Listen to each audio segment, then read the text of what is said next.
Praise the lord. ఈరోజు దేవుని వాగ్దానం యెషయా గ్రంథము 9వ అధ్యాయము 2వ వచనము. మరణ ఛాయ గల దేశ నివాసుల మీద వెలుగు ప్రకాశించును.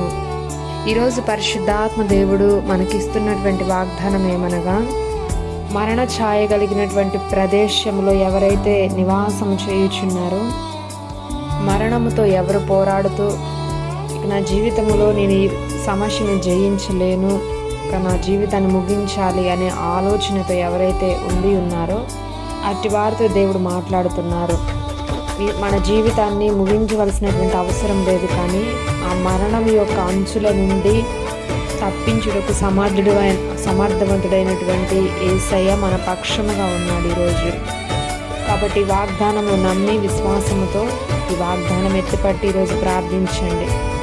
ఎవరెవరైతే ఈ దినము మరణాంధకారపు ఛాయల్లో నలిగిపోతున్నారో అట్టి వారికి విడుదల ఇవ్వడానికి, అట్టి వారి మీద తన వెలుగును ఉదయింపజేయడానికి పరిశుద్ధాత్మ దేవుడు సిద్ధంగా ఉండి ఉన్నాడు. కాబట్టి మన యొక్క విశ్వాసమును బట్టి ఈరోజు ప్రార్థించిన ఎడల ఆయన తప్పకుండా నీకు సహాయం చేసి నీవున్నటువంటి చీకటి నుండి వెలుగులోకి నడిపించగలుగుతాడు.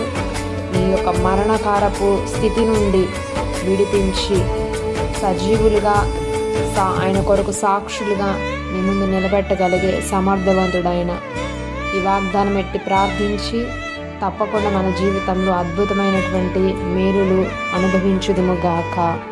ఆమేన్.